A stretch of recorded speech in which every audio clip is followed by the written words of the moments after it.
Hello everyone, welcome to Blackmont techs. போன lecture beat the topper series பார்த்தோம். அதில் பல பேர் அந்த மார்க் டெஸ்ட் ரொம்ப சீரியஸாக எடுத்துக்கிட்டு உங்கள் ஸ்கோர்ஸ் எல்லாமே டிஎம் பண்ணீங்க, எங்கே தப்பு பண்ணீங்கன்னு நம்ம டிஸ்கஸ் பண்ணோம். அண்ட் யாரெல்லாம் அந்த மார்க் டெஸ்ட் ரொம்ப சீரியஸ் அட்டன் பண்ணீங்களோ அவங்க எல்லாத்துக்குமே கங்க்ராச்சுலேஷன்ஸ். அண்ட் இன்னைக்கு லெக்சரில் நம்ம ஒரு 10 சினானிம்ஸ், இடியம்ஸ், OWS ஒரு ஸ்டோரி மோடில் நம்ம பார்க்கலாம். ஸோ ஈஸியாக உங்களுக்கு மெமரைஸ் ஆகிடும். அண்ட் இந்த லெக்சரோட சீட் ஷீட்டும் நான் டெலிகிராம்ஸில் அப்லோட் பண்ணியிருக்கேன், அதையுமே நீங்கள் ரிவிஷன் பண்ணுறதுக்கு யூஸ் பண்ணிக்கோங்க. So without further ado, let's begin. Story 1. The Scholarship. Rahul belonged to an affluent family. Affluent family என்ன?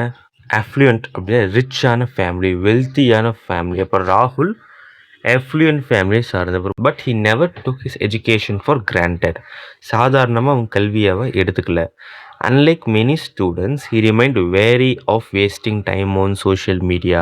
இப்போ வேரின்னு என்ன அர்த்தம்? WARY. வேரினா கேர்ஃபுல்.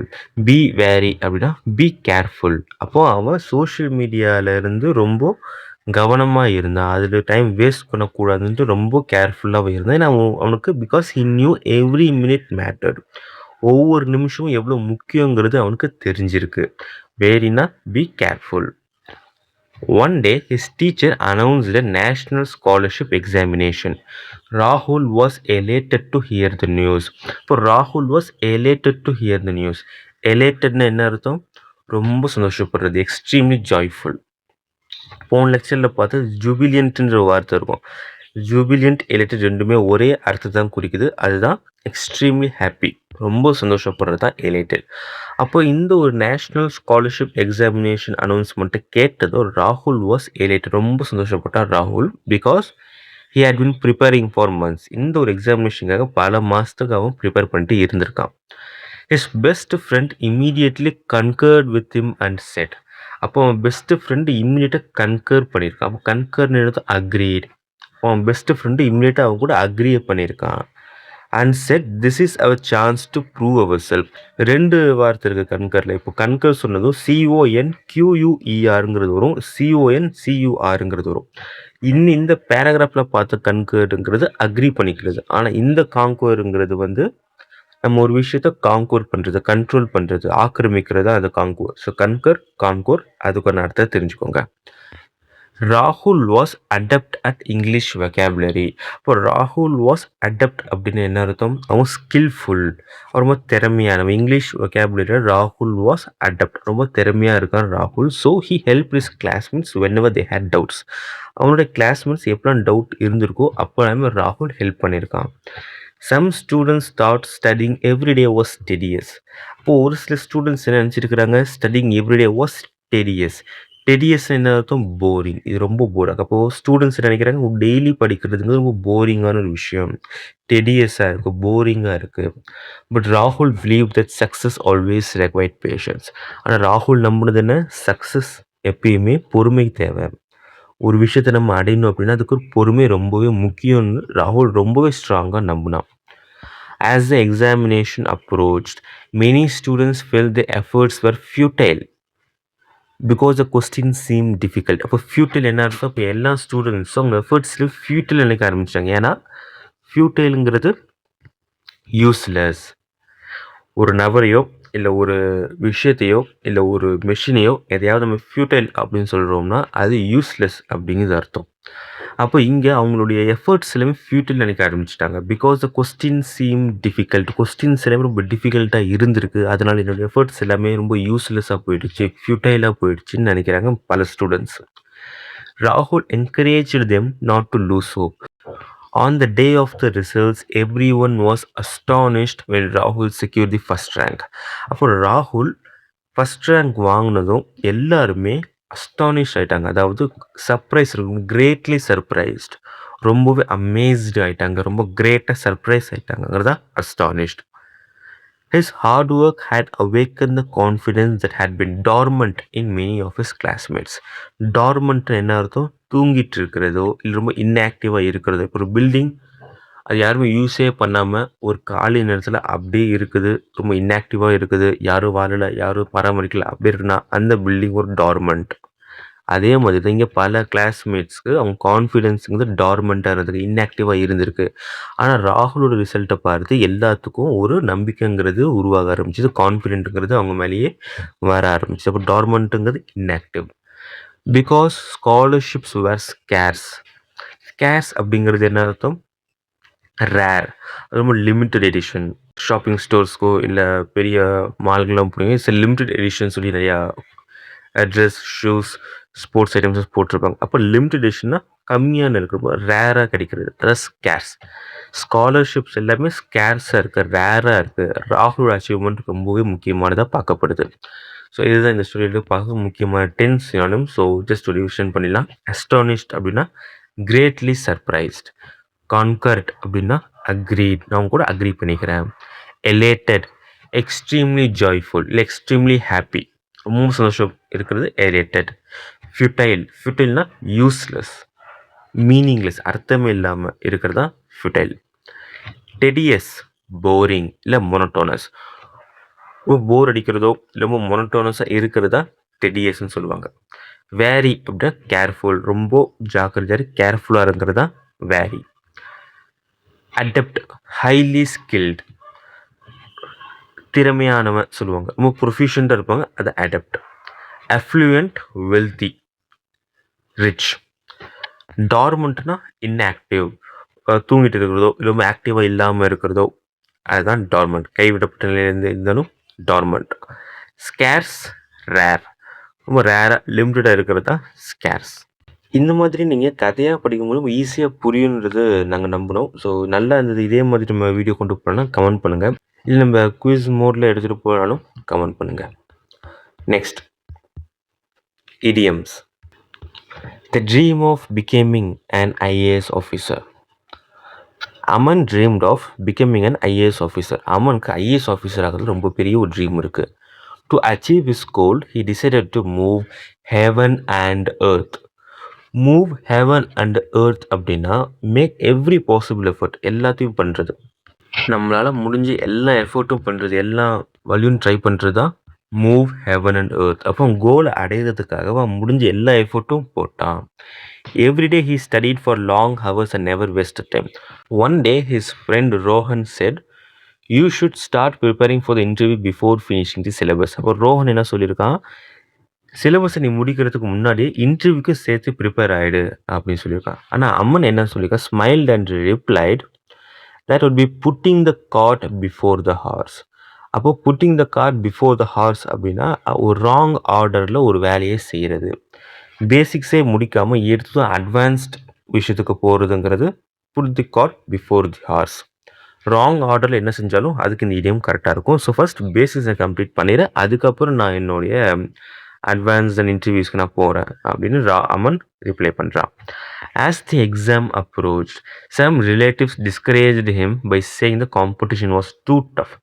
எப்பயும் பண்ணுற மாதிரி சொந்தக்காரங்க வந்து டிஸ்கரேஜ் பண்ணுறதுல பிஎஸ்டி வாங்கியிருக்கிறாங்க. ஸோ அவங்க அதே மாதிரி இங்கேயும் பண்ணுறாங்க. இந்த கதையிலையும் இந்த காம்படிஷன் ரொம்ப டஃப்பாக இருக்கும், அதுலலாம் ஒன்றால் அவ்வளோ சீக்கிரத்துக்கு வாங்க முடியாது சொல்லி அவன் டிஸ்கரேஜ் பண்ண ஆரம்பிச்சிட்டாங்க.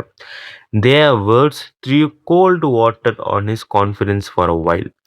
Threw cold water அப்படின்னா discourage someone, ஒருத்தன் டிஸ்கரேஜ் பண்ணுறது தான் த்ரோ கோல்டு வாட்டர் ஆன். அப்போ இங்கே அவர் கான்ஃபிடன்ட் டிஸ்கரேஜ் ஆகிருக்கு அவங்களுடைய வேர்ட்ஸ் கேட்டு. But his parents motivated him. During his preparation, Aman noticed that many students complained about just a few difficult questions. அப்போ ப்ரிப்பரேஷன் அப்போ அமன் நோட்டீஸ் பண்ணியிருக்கேன், பல ஸ்டூடெண்ட்ஸ் ஒரு சில முக்கியமாக டிஃபிகல்ட் கொஸ்டின்ஸை கம்ப்ளைண்ட் பண்ணியிருக்காங்கிறது. He laughed and said, this is only the tip of the iceberg. அப்போது ஒரு பெரிய ப்ராப்ளமோட ஒரு சின்ன ஒரு தொடக்கம் தான், சின்ன ஒரு பார்ட்டு தான் இது. The real challenges maintaining consistency for entire year, அதுதான் பெரிய ப்ராப்ளம். இதில் இந்த கொஸ்டின்ஸ் டிஃபிகல்ட்டாக இருக்கிறதுலாம் பெரிய மேட்ரு இல்லை, இது ஒரு டிப் ஆஃப் தி ஐஸ்பர்க், ஒரு பெரிய ப்ராப்ளம், சின்ன ஒரு பார்ட் தான் இது. ஆனால் உண்மையான ப்ராப்ளம் என்ன, உண்மையான சேலஞ்ச் என்னென்னா நம்ம கன்சிஸ்டன்சி என்டையர் இயருக்கு மெயின்டைன் பண்ணுறது தான். அதுதான் ரொம்ப கஷ்டம். கன்சிஸ்டன்ஸாக இருக்கிறது பெரிய ஒரு சேலஞ்சை தான் சீரியஸாக சொல்கிறேன். ஸோ அதை கன்சிஸ்டண்டாக இருந்துங்க, கண்டிப்பாக உங்களோட எக்ஸாம் எந்த எக்ஸாம் வந்தாலும் எந்த ஒரு ட்ரீம் வந்தாலும் கண்டிப்பாக உங்களால் கிராக் பண்ண முடியும். ஃபைனலி இந்த எக்ஸாமினேஷன் வாஸ் ஓவர். இப்போ எக்ஸாம் வந்து முடிஞ்சிருச்சு, fine. Aman passed by the skin of his teeth. By the skin of his teeth அப்படின்னா ஒரு நேரோ மார்ஜின், சின்ன ஒரு மார்ஜினில் அவன் பாஸ் ஆகிருக்கான். ஜஸ்ட்டு பாஸ்ன்னு சொல்லுவாங்க. சின்ன ஒரு இப்போ 35 மார்க் வாங்கினா பாஸ்னா 36 வாங்கி பாஸ் ஆயிருக்கான் அப்படின்னா அதுதான் ஸ்கின் ஆஃப் his teeth. ஒரு நேரோ மார்ஜினில் அவன் பாஸ் ஆயிருக்காங்கிறது. Also he had cleared the written exam, the interview is still pending. அவன் ரிட்டன் எக்ஸாம் கிளியர் பண்ணியிருந்தாலும் interview was still pending. The interview panel hinted a few things without saying them directly. ஒரு சில விஷயத்த டைரெக்டாக சொல்லாமல் அப்படியே மூடி மறைச்சி அப்படியே ஹிண்ட் மாதிரி கொடுத்துருக்குறாங்க. அமன் அதை அப்படியே உள்வாங்கிட்டு அப்படியே சொல்லாமல் Aman carefully read between the lines and answer wisely. Read between the lines என்ன அர்த்தம்? ஹிடன் மீனிங்கை, அது வார்த்தையை புரிஞ்சுக்கிறது, அதுக்குள்ளே ஒரு அர்த்தம் இருக்கும். அது வெளியேருந்து வார்த்தை நம்ம சொல்லும் பொழுது அதுக்கான அர்த்தம் தெரியாது. ஆனால் அந்த வார்த்தையை நம்ம கரெக்டாக லிசன் பண்ணோம்னா அதில் ஒரு அர்த்தங்கிறது இருந்திருக்கும். அதுதான் இது. அது கரெக்டாக புரிஞ்சு நம்ம பேசுறது தான் read between the lines. When the final result was declared, his father said, "Now the ball is in your court." இப்போ ஃபைனல் ரிசல்ட் வந்ததும் அவர் அப்பா சொல்கிறாரு, "Now the ball is in your court." அப்போ இப்போ இன்னொரு டெசிஷன் தான். இனிமேல் the ball is in your court அப்படின்னா it's your turn to decide. இனிமேல் நீ தான் அதை டிசைட் பண்ணிக்கணும். அதான் ball is in your court. Decide which service you want to join. எந்த சர்வீஸையும் ஜாயின் பண்ணுங்க நீ தான் டிசைட் பண்ணணும். The ball is in your court. Some neighbors criticized this decision to choose public service over high-paying private job. அப்போது இங்கேயும் neighbours வந்திருக்கிறாங்க. நீங்கள் ஐஏஎஸ்ஸாலும் neighbours வராங்க பாரு. ஸோ நெய்பர்ஸ் என்ன சொல்கிறாங்க, ப்ரைவேட் ஜாப்பில் பார்த்து போனீங்கன்னா உங்களுக்கு யூஎஸ் அனுப்புவாங்க, சிங்கப்பூர் அனுப்புவாங்க, ஒரு மாதத்துக்கு 10 லட்சம் 5 லட்சம் நீங்கள் சம்பாதிக்கலாம். அதெல்லாம் விட்டுட்டு நீ இந்த மாதிரி பப்ளிக் சர்வீஸை சூஸ் பண்ணுறியப்பா அப்படின்னு சொல்லும் பொழுது அமன் டிடன்ட் கேர். அது அமன் வந்து கண்டுக்கவே இல்லை. Because he knew that following his passion sometimes meant going against the grain. அப்போ அவன் பேஷனை ஃபாலோ பண்ணுறது meant going against the grain. அப்போது act differently from what is normal. அவன் பேஷனை ஃபாலோ பண்ணும்பொழுது அவனுக்கு வந்து நார்மலாக இருக்கிறது இன்னொரு மாதிரி ஃபீல் ஆகுது. அவனுக்கு சம்திங் டிஃப்ரெண்ட்டாக ஃபீல் ஆகுது. அதுதான் அவனுக்கு வேணும்னு சொல்லி ஆசைப்பட்டான். Going against the grain. In the end, everyone realized that the earlier criticism had been just a storm in a teacup. Storm in a teacup, a small issue exaggerated into a big one. அதாவது ஒரு சின்ன issue இருக்கும், சின்ன ஒரு problem இருக்கும், ஆனால் அது பெருசாக ஊதி அது பெரிய ப்ராப்ளம் ஆக்கிடுவாங்க. அதுதான் ஸ்டார்ம் இன் a teacup. அப்போ அவனுடைய பழைய கிரிட்டிசிசம் எல்லாமே இப்படி தான் இருந்திருக்கு. ஒரு சின்ன விஷயம் பெருசாக மாற்றி அவன் டிஸ்கரேஜ் பண்ணி அவனை வந்து எதுவும் செய்ய விடாமல் தடுத்து இந்த மாதிரி தான் இருந்திருக்குங்கிறது அவன் புரிய ஆரம்பிக்குது. And Aman fulfilled his dream through determination hard work. Determination and hard work மூலிமா அவனோட ட்ரீம் அவன் ஃபுல்ஃபில் பண்ணிக்கிட்டான். இப்போ இதில் பார்த்துக்கிட்ட இடியம்ஸ் என்னது, move heaven and earth, make every possible effort. எல்லா பாசிபிள் எஃபர்ட்டையும் நம்மளால் முடிஞ்ச எல்லாத்தையும் பண்ணுறது தான் மூவ் ஹெவன் அண்ட் எர்த். இந்த கதையில் பார்த்தா அமன் மாதிரி. Put the cart before the horse. அதை வந்து நம்ம சரியான ஆர்டரில் பண்ணாத பொழுது, ஒரு தப்பான ஆர்டரில் பண்ணோம்னா அதை put the cart before the horse. Throw cold water on. ஒருத்தவங்க டிஸ்கரேஜ் பண்ணுறது, ஒருத்தவங்க டீமோட்டிவேட் பண்ணுறது தான் throw cold water on. The tip of the iceberg. ஒரு பெரிய பிக்கர் ப்ராப்ளமோட ஒரு சின்ன பார்ட் தான் the tip of the iceberg. By skin of one's teeth, by very narrow margin. ஒரு நேரோ மார்ஜினில் ஒருத்தன் பாஸ் இருக்கணும் ஸ்டூடெண்ட்டில் பார்த்த மாதிரி. பை வெரி நேரோ மார்ஜின், மிக குறைந்த வித்தியாசத்தில் அப்படின்னு சொல்லுவாங்க. அதுதான் by a very narrow margin. Read between the lines. அந்த வார்த்தைக்குள்ளே ஒளிஞ்சிருக்கிற அர்த்தத்தை நம்ம புரிஞ்சுக்கிறத read between the lines. The ball is in your court. அதை நீ தான் முடிவு பண்ணிட்டு it's your turn to decide. Go against the grain, act differently from what is normal. A storm in a teacup.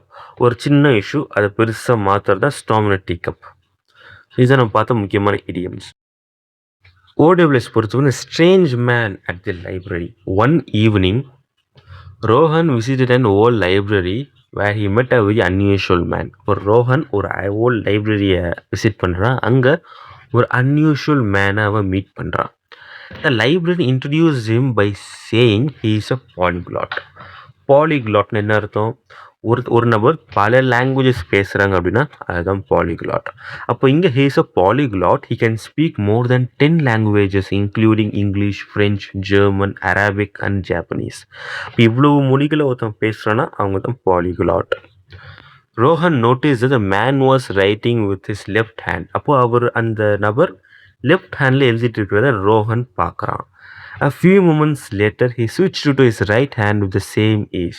Left ஹேண்ட்ல எழுதிட்டு இருக்கிற அதே நபர் உடனே ரைட் ஹேண்ட்ல பென் வாங்கி எழுதிட்டு இருக்காரு.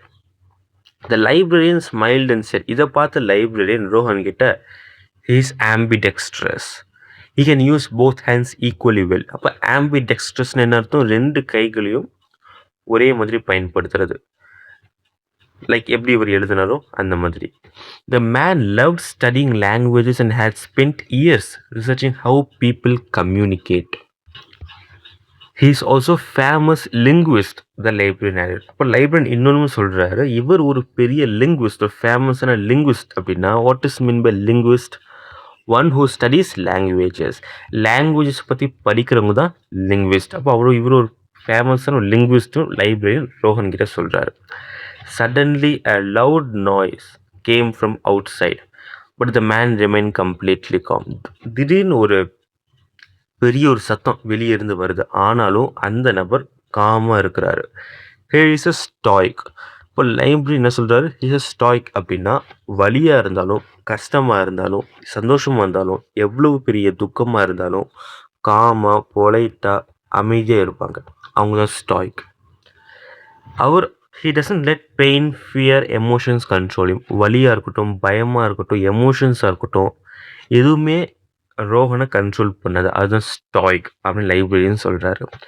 As they continued talking, Rohan learned that many had abandoned the religion he was born into. After his personal reflection, he had become an apostate.